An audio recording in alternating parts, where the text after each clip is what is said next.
நம்ம சேனலை சப்ஸ்கிரைப் பண்ணாதவங்க சப்ஸ்கிரைப் பண்ணிடுங்க. கூட ஒரு பெல் பட்டன் வரும், அந்த கோயில் மணி அழுத்தி ஆல் ஆப்ஷன் கொடுத்து விட்ருங்க. அப்போ தான் நம்ம போடுற ஒவ்வொரு வீடியோ உங்களுக்கு நோட்டிஃபிகேஷன் வந்து.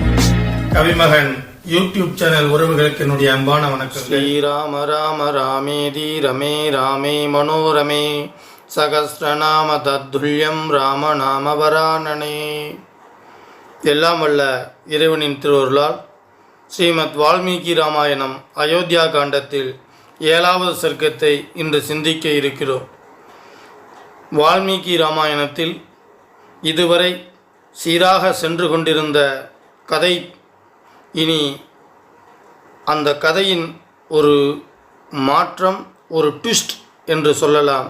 அத்தகைய ட்விஸ்ட் சர்க்கம் 7லிருந்து தொடங்குகிறது. மந்தரை வந்தார். தாயார் வீட்டிலிருந்து வந்த ஒரு வேலைக்காரி, எங்கேயோ எப்படியோ பிறந்தவள், கைகேயியுடன் கூடவே இருப்பவள். பட்டாபிஷேகத்திற்கு முந்தைய நாள் முழு நிலவைப் போல் ஒளி வீசும் மாளிகையின் மேல் தளத்திற்கு தற்செயலாக ஏறி வந்தாள். அந்த மேல் தளத்திலிருந்து அயோத்தியின் ராஜபாட்டை முழுவதும் நீர் தெளிக்கப்பட்டும் தாமரை நீலோத்பல மலர்கள் தூவப்பட்டும் பொலிவுற்று விளங்குவதை மந்தரை என்ற அந்த வேலைக்காரி பார்த்தாள். மிக உயர்ந்த பதாகைகளாலும் கொடிகளாலும் அலங்காரம் செய்யப்பட்டிருந்ததும், சந்தன நீரால் தெளிக்கப்பட்டதும், தலைமூழ்கி நீராடிய மக்கள் நிறைந்ததும், கையில் மாலைகள் மோதகங்கள் ஏந்தி கொண்டிருந்த அந்தன உத்தமர்கள் பேச்சொலி கேட்பதும், தேவாலய நுழைவாயில்கள் வெண்மை பூசப்பட்டு விளங்குவதும், எல்லா வாத்தியங்களின் ஒலி கேட்பதும், மனம் மகிழ்ந்த மக்கள் நிறைந்ததும், வேத மந்திரங்களின் இனிய ஒலி கேட்பதும், மனக்களிப்புடன் விளங்கும் உயர்ஜாதி யானைகள் குதிரைகள் நிரம்பியதும், மதாளித்து நிற்கும் பசுக்கள் காளைகள் உடையதும், மகிழ்ச்சி மீதுர பெற்ற பட்டணத்து மக்களால் கொடிகளும் மாலைகளும் ஏற்றப்பட்டு விளங்குவதுமான அயோத்தியை பார்த்து மந்தரை மிகவும் ஆச்சரியத்தை அடைந்தார். மகிழ்ச்சியால் மலர்ந்த கண்களை கொண்டவளும் வெண்பட்டாடை அணிந்தவளுமான ஒரு தாதி அருகில் நிற்பதை பார்த்து மந்தரை அவளை கேட்டாள்.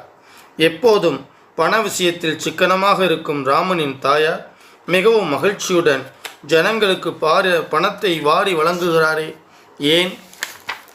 பொதுமக்கள் ஏன் இவ்வளவு குதூகலமாக இருக்கிறார்கள்? மிகவும் ஆனந்தத்தில் மிதக்கும் மன்னர் என்ன முக்கியமான காரியம் செய்யப்போகிறார்? எனக்கு சொல்.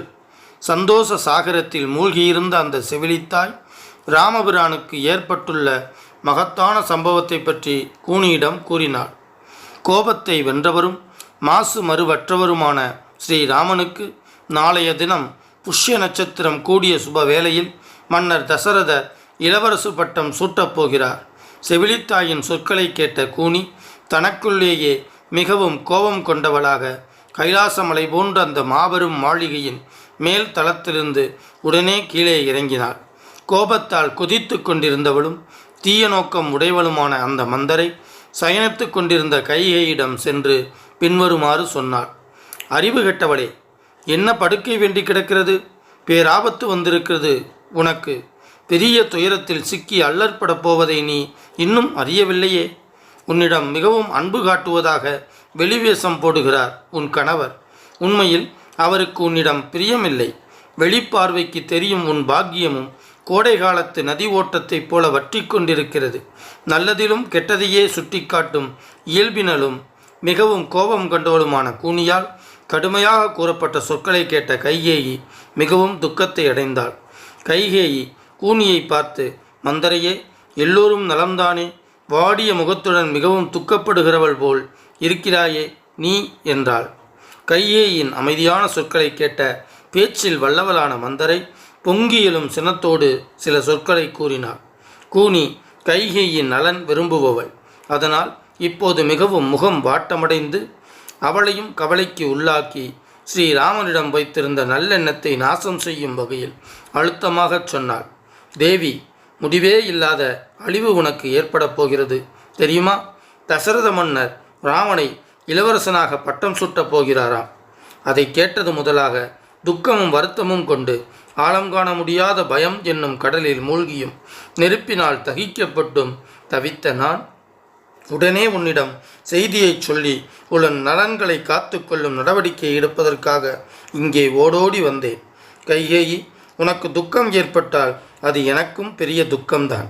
உனக்கு க்ஷேமம் என்றால் அது என்னுடைய க்ஷேமமும் ஆகும் என்பதில் சந்தேகமில்லை. தேவி, ஒரு மன்னர் பரம்பரையில் பிறந்தவள் நீ. ஒரு மாமன்னரின் பட்டத்தரசி. அரச நீதிகளின் கடுமையான போக்குகளை அறியாமல் இருக்கிறாயே. உன் கணவர் வாயால் தர்மம் பேசுகிறவர், நெஞ்சில் வஞ்சனை உடையவர். இனிமையாக பேசுவார், ஆனால் கொடூரமான நெஞ்சினர்.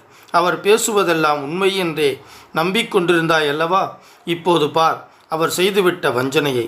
உன்னுடைய கணவர் எவ்வித அர்த்த லாபமும் இல்லாமல் வீணாக உரையாடி உன்னை அமைதியாக வைத்திருப்பதற்காகவே இவ்விடம் வருகிறார். இப்போது கௌசல்யைக்குத்தான் பெரும் பேற்றை அளித்திருக்கிறார். கெட்ட எண்ணம் கொண்ட அவர் பரதனை உன் பிறந்த வீட்டிற்கு அனுப்பிவிட்டு நாளை காலையில் எவ்வித எதிர்ப்பும் இல்லாத தருணத்தில் ஸ்ரீராமனை அரசு அதிகாரத்தில் நிலைநிறுத்தப் போகிறார். ஒன்றும் அறியாத பேதை பெண்ணே, ஒரு தாய் தன் குழந்தையின் நலனில் அக்கறை கொண்டு போஷிப்பதைப் போல உன் கணவரிடம் அன்பு வைத்தாய். ஆனால் விஷப்பாம்பை தன் மடியில் வைத்து கொஞ்சுவதைப் போல உன் கணவர் என்று சொல்லப்பட்ட சத்ருவுக்கு உன் இதயத்தில் இடம் கொடுத்து மகிழ்ச்சியடைந்தாய்.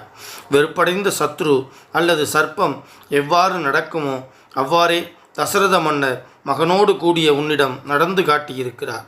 உன் அன்பையெல்லாம் மறந்து உனக்கே துரோகம் செய்திருக்கிறார் என்றபடி. உலகம் அறியாத சிறுமியே, நீ எப்போதும் சுக சௌக்கியமான வாழ்க்கைக்கு உரியவள். ஸ்ரீராமனுக்கு பட்டம் சூட்டப்படுவதால் நீயும் உன் சுற்றத்தார்களும் இழிநிலையை அடையப் போகிறீர்கள். பெரும் வியப்புடன் என்னை பார்க்கிறாயே கைகேயி, இதுதான் சரியான தருணம். உன்னுடைய நல்வாழ்விற்கு உகந்த நடவடிக்கையை உடனே எடு. என்னையும் உன் புத்திரனையும் இனி நிகழப்போகிற இழிவுகளிலிருந்து காப்பாற்று. மங்களமான முகம் கொண்டவளும் சரத்கால சந்திரனைப் போல் இருந்தவளுமான அவள் மந்திரியின் சொற்களை கேட்டு மகிழ்ச்சி நிறைந்தவளாய் எழுந்து நின்றாள். மிகவும் சந்தோஷமும் ஆச்சரியமும் அடைந்த கைகேயி உயர்ந்ததான ஒரு அணிகலனை அந்த கூனியிடம் கொடுத்தாள். உத்தம பெண்மணியான கைகேயி கூனியிடம் ஒரு ஆபரணத்தை கொடுத்துவிட்டு மந்திரியை பார்த்து மேலும் சொன்னாள். மந்திரியே, எனக்கு மிகவும் பிரியமான செய்தியை சொல்லியிருக்கிறாய். எனக்கு மகிழ்ச்சியை கொடுக்கக்கூடிய நற்செய்தியை கூறிய உனக்கு இன்னும் என்ன வேண்டுமானாலும் செய்வேன். ராமனிடத்திலும் பரதனிடத்திலும் நான் ஏற்றத்தாழ்வை காணவில்லை. இருவரிடமும் சமமான பாசம் வைத்திருக்கிறேன். மன்னர் ராமனுக்கு பட்டம் சூட்டப் போகிறார் என்பதால் நான் மனமகிழ்ச்சியுடன் இருக்கிறேன். அன்புக்குரியவளே, எனக்கு மிகவும் இஷ்டமான நல்ல சங்கதியை சொல்லியிருக்கிறாய். இதை காட்டிலும் உயர்ந்தது வேறெதுவும் இல்லை. அப்படிப்பட்ட மிக மிக பிரியமான செய்தியை சொல்லியிருக்கும் உனக்கு இன்னும் வேறு என்ன வரம் வேண்டுமானாலும் கொடுப்பேன். வேண்டிய வரத்தை கேள். ஸ்ரீமத் வால்மீகி ராமாயணம் அயோத்தியா காண்டத்தில் 7வது சர்க்கம் முற்றிற்று. வான்முகில் வளாது பெய்க மழைவளம் சுரக்க மன்னன் கோன்முகில் அரசு செய்க குறைவில்லாது உயிர்கள் வாழ்க நான் மறை அறங்கள் ஓங்க நற்றபம் வேள்வி மல்க மென்மிகுள் சைவ நீதி விளங்குக உலகமெல்லாம்.